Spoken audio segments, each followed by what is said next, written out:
Indiana Jones and the Great Circle. Bro, what the f was that?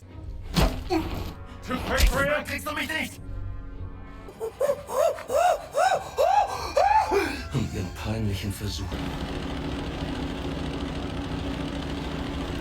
Man, this game already got me hyped as all hell when we first heard of an Indiana Jones game in the making because, well, if you're an 80s or a 90s baby, like myself of course, then you've heard of the famous archaeologist named Henry Walton, aka Indiana Jones Jr., and his expeditions to quench his never-ending thirst for the next archaeological find that in the real world would pretty much send tremors around the field of science and discovery. I don't know, man, I'm just trying to sound fancy as hell, but fast track from 1981 to 2024, on the back end of 2024, we get a video game where we get to play as the ever so loved Dr. Jones. So instead of watching some god-awful acting that there was in the 80s, you can now actually play as the fedora-wearing and whip-toting ladies man that is Herr Jones himself. Now this series of movies holds a very special place in my heart, so when the game finally released, you know I had to hop on it to see what the ride was like first of all, but also, and a also solid no diddy on that comment right there, if the game should be talked about more. So without any more filler, subscribe if you're new and let's get into whatever the f Indiana Jones and the Great Circle was like. Now I could spend the next minutes talking about the story and how it unfolds because this is a linear single player game after all that follows a certain plot of course, but I won't bore you with those details because that's not what this channel is all about, and instead I want to kind of shift your focus on the overall feeling of the plot and how Indiana Jonesy it is overall. And I am more than happy to say that this game hits the brief on the nail head. It hits the head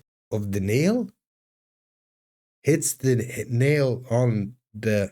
Look, it's very Indiana Jonesy, okay? I'm not gonna try to fancy pants my way around those words. It feels like you're actually Indiana frickin' Jones in a movie. There are some other things too here that you'll come across in terms of the people you meet and just in general the environmental storytelling that is present in all of the locations you end up visiting. The evil guy Voss is very much the stereotypical Nazi guy who wants to take over the world for his Führer, and the lady that accompanies you for this journey as per Indiana Jones usual is exactly what you'd expect from this kind of movie or game or whatever it is, and it's awesome. It felt like from start to finish the game feels like a Indiana Jones movie through and through. From how the punches come with that trademark sound that they come in the movies, that is freaking awesome, to just the overall humor that is present in this game, it is absolutely fun. Like, it's so much fun to just listen and see the little cues that the game has. There's a Wilhelm scream in there somewhere, which I won't spoil of course, but it's got the soul of Indiana Jones, and this means soul of course,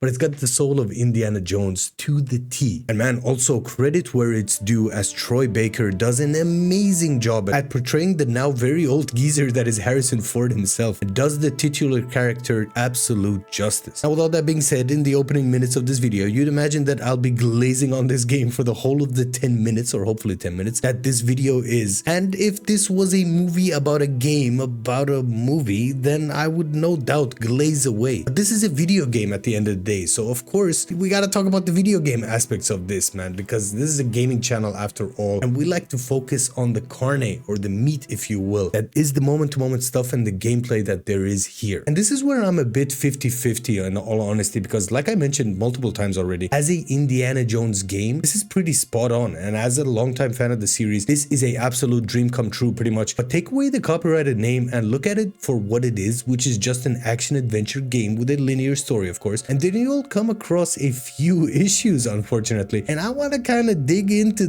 some of these things here, because I feel like this game is riding on a whole lot of franchise hype. Now the gameplay is split between the holy trinity of exploration, puzzle solving, and the good old fisticuffs, and depending on how well you know how to sneak around, I don't know where that sound came from, but it's the fisticuffs. Depending on how well you know how to sneak around, the last point can be very present or almost non-existent. My surprise at least, or I don't know if it's just me, but the game takes a whole lot of cues from another game called Dishonored, another first-person action-adventure game which should definitely be talked about more first of all, as that game is just amazing and that series amazing. But enough about that, man. But my point is that the levels you explore for the most part are these open sandboxy type regions that have multiple POIs, man, points of interest, army talk.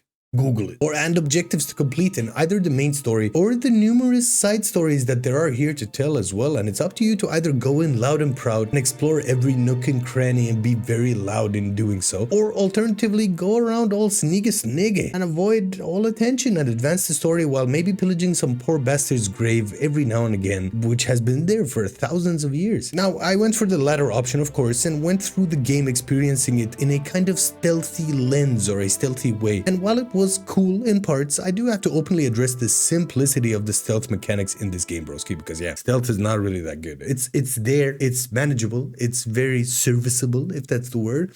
But it's very simple. Like, there are moments in the game where you might be hitting someone with a shovel, like in an open field, and it's on top, so everyone can literally see them and hear them if you get hit. You're there with the shovel, you're smacking them in the face, in the balls, wherever you decide to smack them in the animation. It makes a loud noise, and there's a guy standing literally like 2 meters away from you, or 3 feet, as they call it in America, and literally no one hears a single word, and there's like, was ist das? Was ist das? Literally, like, sometimes the AI in this game is dumb. It's just straight up dumb. Overall, man, the takedowns are super nice to look at, but like, again, man, the awareness of the enemies is like a rhino, and you should Google that because rhinos have very bad sense of awareness. So I don't know why I know that. I just watch a lot of Discovery Channel. I found that honestly to be a bit odd because the game does emphasize stealth quite a bit, and to have it be this very bare bones experience, it does take away from the overall immersion, which I think does get overlooked a lot because in other reviews as well, I mean, they talk about how you're Indiana Jones after all, and I gotta be very honest, man, I overlooked a lot of that as well because I'm freaking Indiana Jones, man, not freaking Indiana Jones. See, again, that's 2 videos in a row I've said something very sus, and I gotta pause on that one. Also, the shooting as well, man. Again, depending on your style of play, it can be very front and center or a gimmick at the very least. And for me personally, I shot my revolver maybe once, and the shotgun and assault rifle as well, just a few times in the game, in my all of like 16 hours of playing the freaking game. And I wish I was joking on that. I am dead serious. You barely have to shoot a gun in this game if you don't want to. There are on-rails bits where you get to shoot weapons and you're given a gun to shoot, which has pretty much unlimited ammo. But for the sake of actually shooting in the game, you don't have to do none of that if you don't want to. You can just, one of my favorite bits in the game is turning your weapon upside down. Like, you use it as an instrument of physical harm doing, and you get to punch people around with that, and it breaks, and after a while you find a new one, and then you just turn it around, smack some poor bastard in the back of the head, and then just move on. Maybe that's overall a good thing because the shooting in the game, well, I gotta be honest, man, it's not really all that good. It feels very movie, and it feels very meh overall. Also, in general, I do love the hand-to-hand combat and how the game is rooted in this realism a lot of the times because you do feel quite heavy as you move about, and the pushing of people and the physics that go about in the real world. It's all fun. It's all nice to look at. These moments really make the game shine, in all honesty, and it really makes it feel like a video game because those kind of Indiana Jones moments, coupled with how beautiful the game looks overall, are just awesome to experience and made me really appreciate the video game that there is here, only to then be reminded that there are some really rough bits here that are very rough around the edges, in all honesty, and this can happen in the space of like 10 minutes, and I gotta be very honest with that. And sometimes it's kind of this half feeling of you might feel cool and very nostalgic and then just come across some stupid bug or some stupid animation or something that really takes away from the experience. Performance-wise, overall, the game ran okay. I mean, there's this rollback save data option, which can help on a few occasions, actually, because there are some moments where you might come across not quite a game-breaking bug, but more of a progression-hindering one, if that's even a thing. And with that rollback option, you can lose maybe maximum of like 20 to 30 minutes of progression, depending on where the game saved. Now, with all that's been said, in the whole of this video, man, it does ultimately come down to fun factor and my completely made-up rating system that I like to categorize games in, broski. So if you're new here, I rate games on a 3-tier list system of day one buys, maybe waits, or only fans, and pun intended. Now, Indiana Jones the Great Circoli is a ton of fun as a whole, man. The highs in this game are super high. As a fan of the series, you'd be hard-pressed to not come out of this feeling like you want to go straight to Jack and Jones and buy yourself a freaking fedora and a leather jacket, hopefully not a whip, and they don't really sell whips in Jack and Jones. And this is only because, man, like I said earlier, earlier and multiple times already. This is a Indiana Jones game to its core, and I do love it for that. But as a video game that goes for what, 70 freaking bucks nowadays, depending on your currency, of course, yeah, it's a different case in all honesty, because the moment-to-moment gameplay in here can be very simple at times. From the stealth and the gunplay in the game, those are, you tend to do those things quite a lot in the game, and to have them be on the simpler side does kind of detract from the overall experience that there is to have here as a video game. The puzzles in this game, absolutely amazing. They are good head scratchers in here. They activate the correct side of your brain in actually having you figure things out and how to progress in them, because there are quite a few of them, of course. It's an Indiana Jones after all. Like I said, man, the other stuff, the stealth, the combat in the game, sometimes it can activate the incorrect side of your brain. I'm trying to sound fancy in making up words because English is not my main language, of course, but man, sometimes it gets frustrating because of the simplicity of the combat at times. But the gunplay, I really imagine that the gunplay will be a bit more fun. At least being able to zoom in ADS into a weapon. You can't do that. You can't reload really, because all the weapons have just one mag in them. You can reload your shotgun, but you don't tend to do that because you just flip your weapon around and just punch someone in the back of the head. My verdict on this game would probably be a maybe wait at this point in time, because games are expensive, man. You don't want to spend 70 bucks and then have like a iffy, like a meh kind of experience overall. If you have Game Pass, I gotta scratch my nose.